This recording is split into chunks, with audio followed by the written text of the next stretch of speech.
let's get started with our first news. Paddy Pimblett sends a warning to Ilia Topuria. What's up, everyone, and welcome back to the MMA Zone. In a recent interview, Paddy Pimblett was asked how he sees a potential fight with Ilia going, and his response was nothing short of explosive. Paddy didn't hold back for a second, making it crystal clear that he wants to smash Ilia's face in. With confidence pouring through every word, Paddy said he believes he's better than Ilia anywhere the fight goes.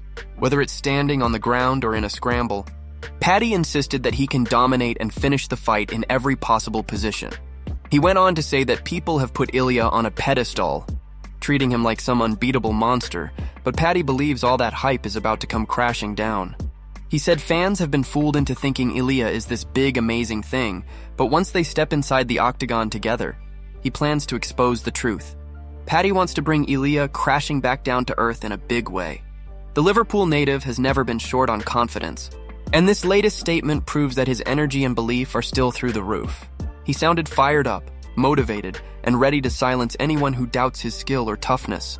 While many fans and analysts view Ilia as one of the most dangerous rising stars in the UFC, Paddy made it clear that he's not intimidated by the challenge.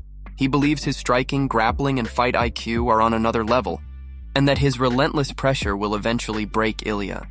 It's clear that if this fight ever happens, it won't just be about rankings or titles, it'll be personal.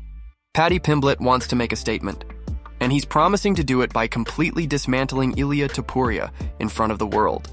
Move on to another news. Daniel Cormier and Bisping react to the anti-Delija situation. During the Apex card, Bisping and Daniel Cormier took a moment to discuss what happened with Delia in light of the absolute chaos that unfolded at UFC 321. Cormier started by saying that in all his years involved with mixed martial arts, he had never seen anything like this. The veteran commentator was stunned, pointing out that the entire situation was unlike anything the sport had experienced before. Bisping agreed, adding that this was definitely a first in the history of MMA, something that will have everyone talking for a long time. Cormier continued, saying that while a lot of people might try to connect what happened with Tom Aspinall's controversial ending in his own fight, it's not something that can be directly related. It can't, Cormier said firmly. No, it cannot. It's just fate almost. Things happen, and people are going to talk. The two analysts went on to discuss how Delia, a close training partner of Tom Aspinall, found himself in a bizarre and shocking situation inside the octagon. During his bout with Waldo Cortez Acosta, Delia accidentally poked his opponent in the eye, and the fight seemed on the verge of being stopped. But moments later, the chaos escalated. While Tom Aspinall's fight ended with him choosing not to continue after suffering his own eye injury, Delia's fight went the complete opposite direction. Waldo chose to keep fighting despite the damage, and what happened next was nothing short of insane. As the fight resumed, Waldo charged forward and landed a devastating combination that sent Delia crashing to the canvas. The knockout was instant, shocking everyone watching live and online. Cormier couldn't believe it, repeating that he had never seen anything quite like it in his career as a fighter, coach, or commentator. Bisping added that the optics of the whole situation were wild. One teammate unable to continue due to an eye poke, and another being knocked out after causing one. It was pure madness. Both men agreed that this would be one of those moments fans would be debating for weeks. Cormier summed it up perfectly, saying, "That was the craziest thing I've seen all year." Move on to another news.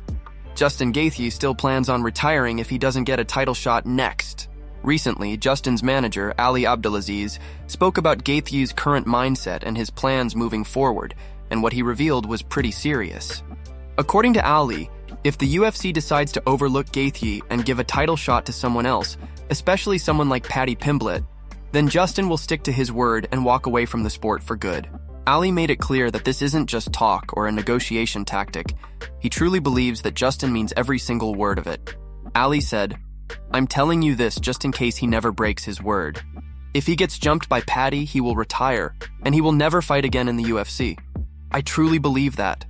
These strong comments come after months of speculation about Gaethje's next move. The former interim lightweight champion has made it known that he's only interested in fighting for the title next.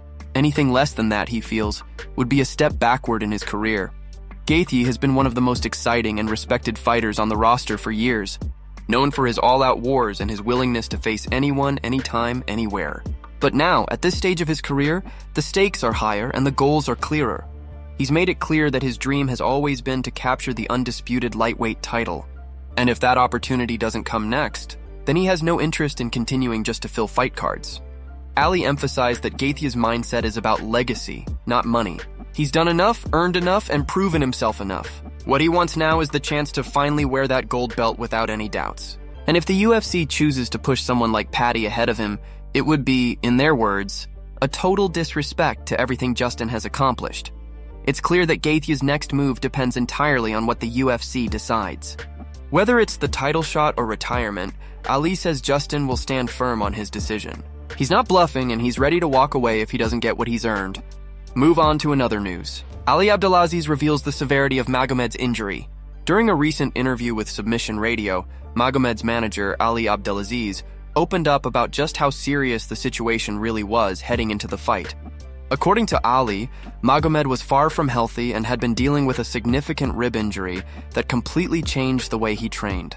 In fact, Ali revealed that Magomed couldn't properly train for almost 40 days leading up to the fight. He said, "He didn't train for almost 40 days. He came from Dagestan with messed up ribs and only sparred 3 times. Each time they had to stop the session because of the pain." Ali went on to explain that despite the severe injury, Magomed pushed forward because he didn't want to pull out and risk canceling the main event. "The UFC knew about it," Ali said.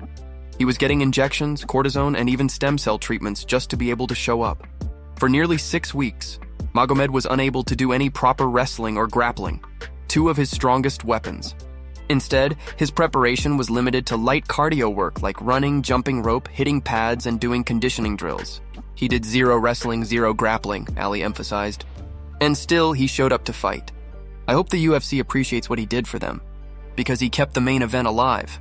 Ali went on to say that despite everything, he truly believes Magomed is still just 1 fight away from earning another title opportunity.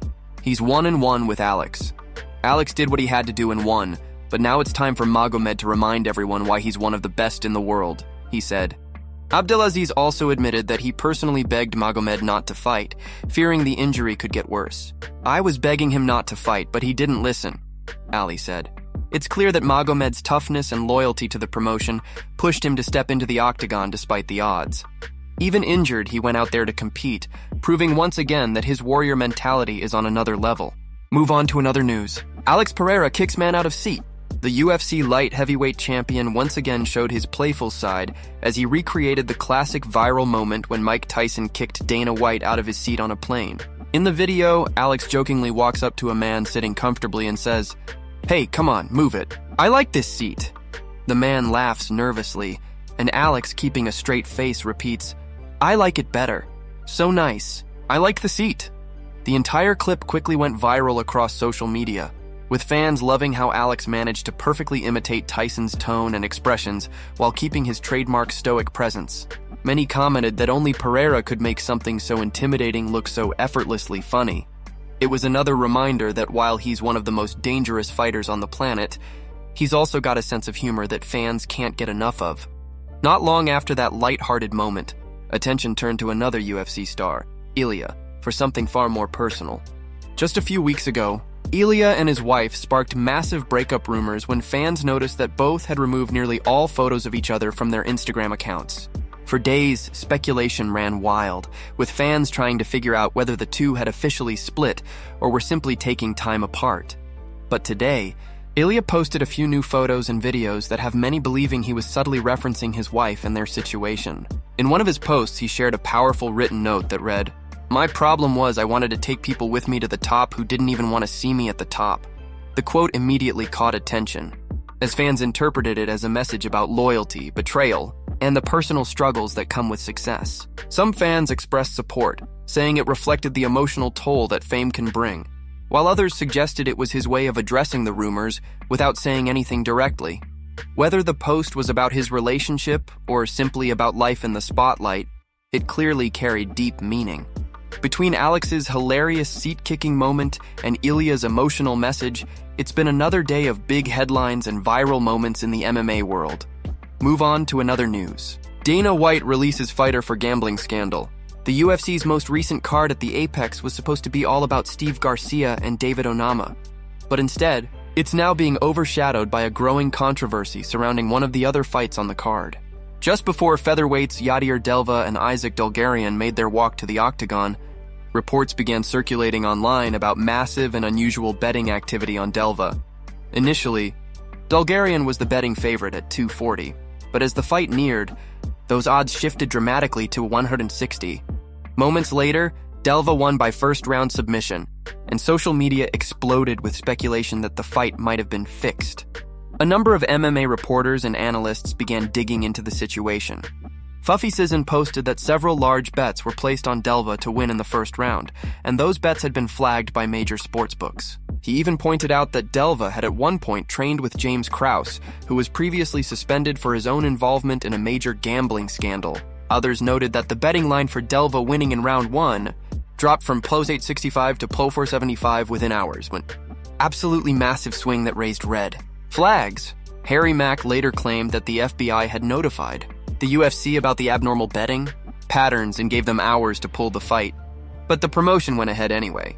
This led to even more backlash online, with many accusing the UFC of being complicit.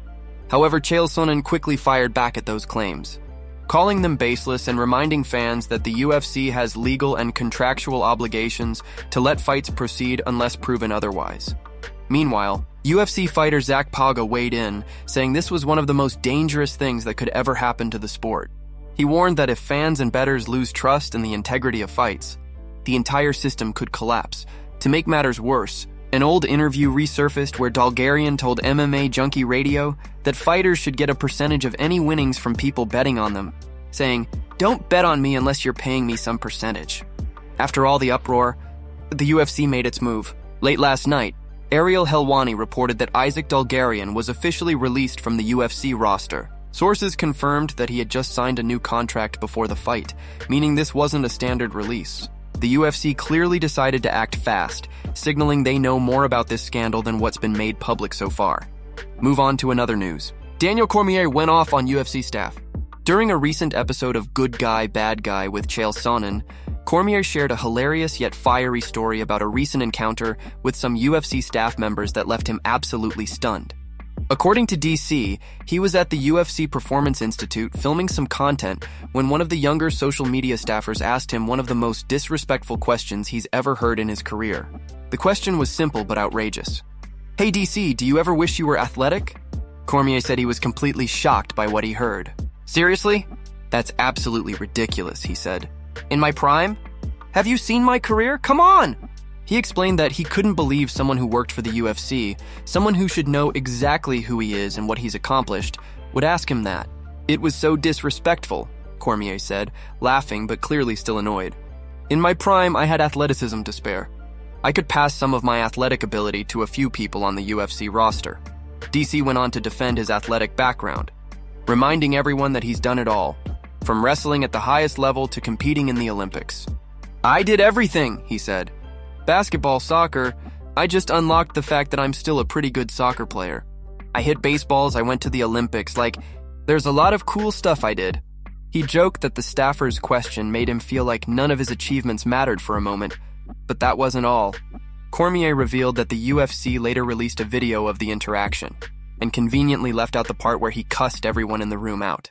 "They didn't show how bad I went off," he said.